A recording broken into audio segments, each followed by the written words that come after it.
ngasi live sina bu thabak thara gi matang ni ko thabak thara amasung world cup amasung middle east ki pau khartanga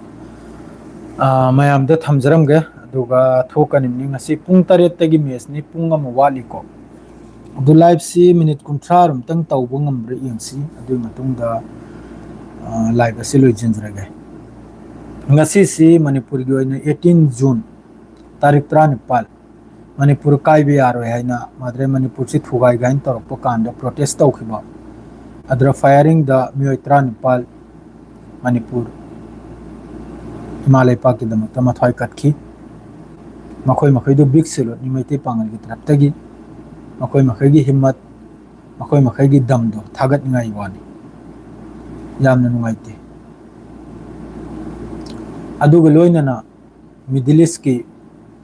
hojiki makhoi gi sign tawna khariba memorandum of understanding hariba asi israel gi taraf tagi yamna kanna thugai gani bai honari hojikta lebanon da ngasi mi ahum ni side oirise apul beda hojuk phauda south lebanon manung da 3912 people asi side oikra asok panabu 11873 makha tabna bu ngasi pung tare ta mesam lai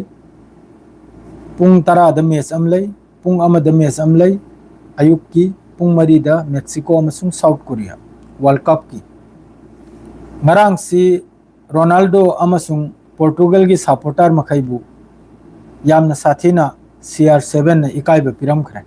portugal team na arang si mahak ki supporter makhaibu yamna sathina ikai ba piram khare yamna nungai tabu pauni arang gi se jis tara makhoi ne lazy oikhriba amasung ronaldo si camera na su focus to wiki de mabu kari dushmani leibno khangde mahak ka हजुकी सानरिबा मखोइगी world cup live तौरिबा TV दो गिरा अमा दो गिरा महाक से सुबुत उतखिदे अरांगी खेला दुदा अमगुम अनिगुम खक्तनी वर्ल्ड कप की फाइनल सेमीफाइनल से आइगी वाखलदा आइना होजु फावो येंगजरकपदा आइगी मोत्तनी हारिसे फ्रांस अम लैरे इंग्लैंड अम लैरे मोरक्को सु याम फजन सानै अर्जेंटीना सु याम फजन सानै अदुग लोइनना जर्मन असि सु याम फजन सानै असि मखै सिदगी ईरान सु सानै याम फजन ईरान सु याम फजन सानै आइना उजबदनि हारिसे असि मखै सिदगी कारक कनिरायना आई असम दि थमजरे को फ्रांस ने अर्जेंटीना ने जर्मन ने मोरक्को ने ईरान ने इंग्लैंड ने असीगी तरुक तरेत से असीदगी कारक्कनी मारे सेमीफाइनल से पोर्टुगल दी आईगी वखलदा जिस तरह अरंग सानरिबा मखोई खुसाना दुना आईगी मियंग ददी उजद्रे मादु मयाम गी सपोर्ट की मतुंग ने आईने यंग बगी मतुंग दनी को हाइद्री से खेला दो करे दी याम साथी ने वीक नि मियम तना हाइरेगा वर्ल्ड कप सी जीती बिया भंदे सराव में थबक थरा की मतंग दसु अपडेट मचांग खतंग तौजरम गए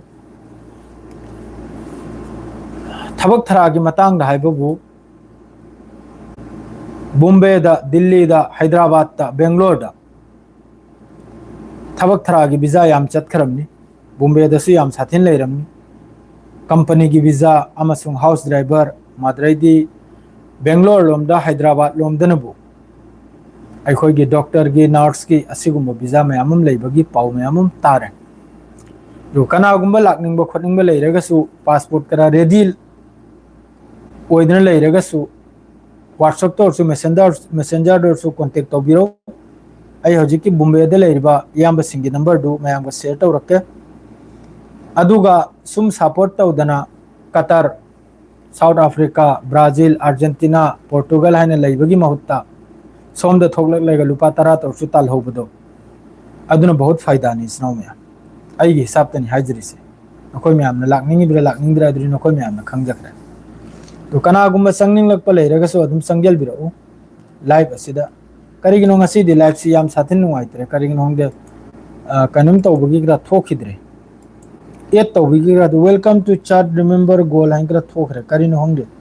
प्राइवेसी एडेड कम्युनिटी गाइडलाइन हाइरी करिनो ए ज्ञानम ताद्रे करी द गाइडलाइन ओरिनो खंगे लर्न मोन करा है तंग दकलाउन तो जलकलमु याब्रेंग छि कमेंट से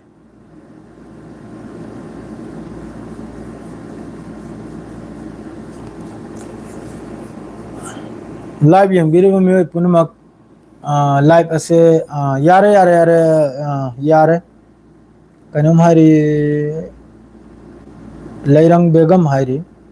हाय हने इरखरे यारे अय हाम बदगी कइनो एड तो बगिरा थोगलक्तरे करिगिनो एखोय सिदे रिक्वेस्ट तौरेगा मिलांग एड तौद्राने अदुगी दु थोगलक्तरे सि करिगिनो ngasi से यारे यारे एड तो बगी थोगलक्तरे से करिगिनो अब फेसबुक से दिने दिने नुमिचुबा अपडेट मचा मम तौरकलेगा अदुम दो वर्ल्ड कप की मतंग द नैनद्रिंगैदा मिडिल ईस्ट की पाउसी मचांग फक्तंग हौजिक की मखोयगी MOU हाइरे दु साइन तौनखरे ईरान अमसुंग अमेरिका असिदा हौजि मयाम पुनमकना माइके मेरीदगी खोलाव लावजलैसिना असिगी डील असि कामयाब ओहेलबैदमक्ता इजराइल की महक समसिदे थौरी थुरगा फादना थंबो मथौ तानिसिन नत्रदि इजराइल की तरफतगी असिगी 60 डेज की मखोयगी डील से यामना साथिना थुगाइबगी हौजिकते होना मखोयना थुगाइबगी सेखाइबगी फिफम से तौरामनि ngasi su Lebanon manungda mi ahum ni series aduga Gaza danabu asagi mkhoi taraptagi yellow line hairidu yellow line dudagi su violation tawraga sai refugee camp leirim makaise Palestine hojiki camp leirim makaise asigi mathakta attack tawba madraidi captain thinjalba haurakhrami si mkhoi gi maqsad ne asagi dil si thugai baidamakta adu hoju faudi side Iran ge kamyab ni ko 60 days sigi manungda thamai manungda Strait of Hormuz si pura clear tawba अदुरा लाइक्रिबा explosive मखैसे पूरा सेंगदोकपा Iran की तरफते अदुगा थबक से चथगदौरनि वारी से सानबा होरकदरनि सिदा ईरान की फायदा हैबबु ईरान की बैन तौखिबा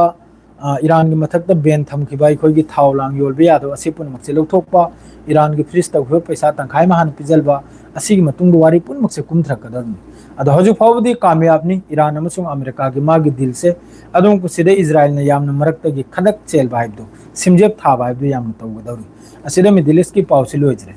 वर्ल्ड कप की अरांगी से सपोर्ट से अने फेसबुक से उरिमनी मेसी सपोर्ट तौरसु कनोमगी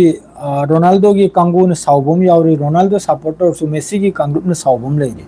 असिदा अने हाइनिंगबदी कंट्रोवर्सी से चंगनिंद्रेको मेसी ने चाक थाक लोइ नखोयबु रोनाल्डो ने चाक थाक लोइ नालप की सपोर्ट तुन कसु कान रोय अदुई महत्ता सऊदी अरब गल्फ लोमदा मिडिल ईस्ट यूरोप अमेरिका द सनब होना सी सनौम्या अदुबु हेल्प लेते अखोय म्याम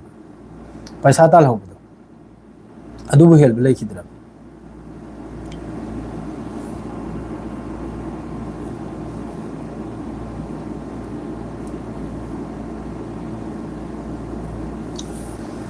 लाइव से नालम मतुंगदा लाक्सरगे मैम वरबु यादे आई कॉल अमा खिंगना लैरा मासी असाइदि लोखत्रि में करिगुम इंपोर्टेंट पॉइंट अम लैरा मारा ई वखलदा मासी अमक्ता लोखत किगा दुगा तब निंग नै लाइव से थोक चरगा मैम वरबु यादे